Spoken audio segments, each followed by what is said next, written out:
Well, forever. We've looked up at the stars for answers, haven't we? Searching for our destiny in constellations, thinking our life's path is written by things that are light years away. But what if we've been looking in completely the wrong direction? What if the most powerful intelligence, maybe even the operating system for reality itself, isn't way out there, but is right here under our feet? A silent, ancient network that connects all life. A network that holds the key, not just to understand your reality, but to actually rewrite it. Okay, let's get into this. So we're going to start with an intelligence that is so huge, so ancient, it's honestly kind of hard to wrap your head around. And no, it's not some alien life form, it's the very foundation of our own world. I'm talking about mycelium. Now you might think of it as just the root system of mushrooms, but oh, it is so much more than that. Think of it like Earth's natural internet, this massive, underground web of life that's constantly moving nutrients and information around. It's an organic superhighway that basically holds our entire ecosystem together. And the time frame we're talking about here is just staggering. Scientists recently found mycelium fused inside lava beds down in South Africa that are 2.4 billion years old. That's billion with a B. This network has been learning and adapting and evolving on this planet way, way before the first complex animals ever crawled out of the sea. You know, the incredible mycologist Paul Stamets, he doesn't pull any punches on this. He straight up calls mycelium sentient, aware. Every single step you take in a forest, you're breaking down little bits of organic material, creating food. And the mycelial mats, they respond instantly. They sense your presence as an opportunity. They literally know you're there. And here's where it gets really wild. If you look at the branching structure of mycelium, and then you compare it to the neural pathways in our own brain, or the cosmic web of the universe, or even the architecture of the internet we built, it's the same pattern. It's like a universal blueprint for how intelligence organizes itself. So, if this incredible intelligence is real, and it's been here all this time, what's our relationship to it? Well, it seems like we lost something really important. It looks like ancient cultures, from the Egyptians to the Greeks, they knew about this connection. They used the fruits of this network, mushrooms, for a lot more than just food. They used them for insight, for healing, for exploring consciousness itself. We basically had a direct line to this planetary brain. So the big question is, what happened? How did we lose that connection? So how do we get back? How do we plug back in? Well, we're starting to rediscover the path. And the key isn't some philosophical text. It's neurological. It's about physically changing the very wiring of our own brains.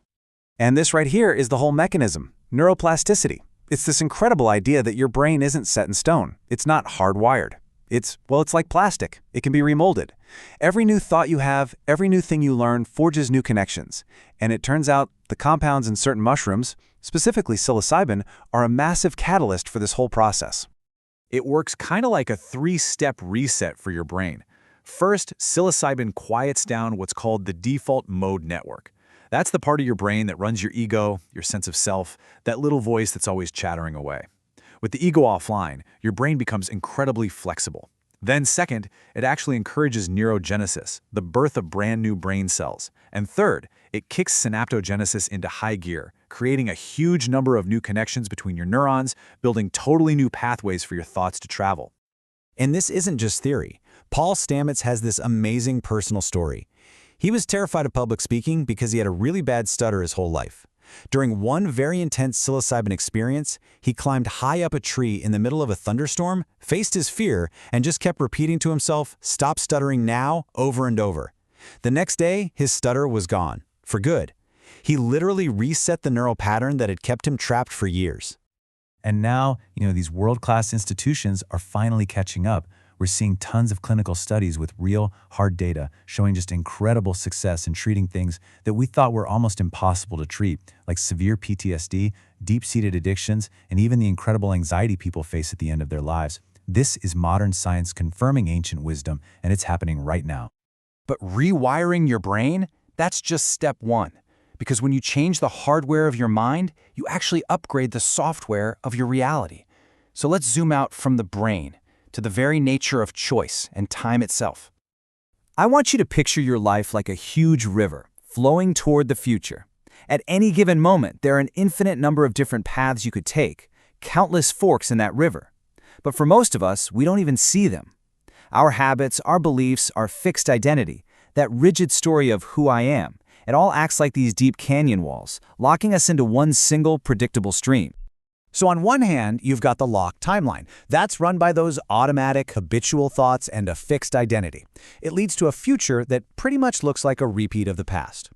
But on the other hand, you have the probability field. This is a state of pure infinite potential, where your idea of yourself is fluid and your future becomes a matter of conscious choice, right here in the present moment. So how do you actually choose a path? Well, there's a really cool metaphor from quantum physics that helps make sense of it. In the quantum world, things exist as just a wave of possibilities, until someone observes them. That observation collapses all the possibilities into one single reality. Think about your focused attention as being that powerful. By choosing what you focus on, you are collapsing the infinite waves of what could be into the single, solid experience of your life. You're literally selecting your reality from an invisible field of potential. And this is where it all comes together. When that default mode network goes quiet, that rigid self-model just dissolves. The canyon walls of your river crumble away, and suddenly, for the first time, you're not just a character stuck acting out one story. You are the author, standing on the riverbank, and you can clearly see all the other streams, all the other timelines, all the other versions of yourself that you could choose to become. Okay, in this last part, we're going to bring it all home. We're going to connect the new potential of the human mind with the ancient deep wisdom of the mycelial network itself. Just think about how mycelium operate. Its core programming is all about intelligent opportunity. It is relentlessly exploring, always growing toward new sources of energy and food. If it hits a dead end or an obstacle, it doesn't just stop. It instantly reroutes, finding a new way. And it works as a team, sharing resources across the entire network to support the health of the whole. And this is the big insight, the whole point. When your brain enters that state of super high neuroplasticity, freed from the old rigid loops of the ego, it starts to operate in the exact same way as mycelium. It starts seeking new opportunities, instantly forming new connections to get around old limiting beliefs and pulling all the parts of yourself together into a supportive, connected whole. You literally learn to think like the living planet. So if there's one thing to take away from all this, it's this. This isn't about some fleeting, weird experience. This is about real structural change. Because when you fundamentally change the structure of your mind, you fundamentally change the reality you create. Changing your mind, changing your timeline. You know, we're taught that the map of our life is fixed, that the territory can't be changed. But the truth is, the map, your mind, your own consciousness, is the very tool that you use to create the territory. The potential for countless different worlds exists inside you, right now. So the only real question is, which one are you going to choose?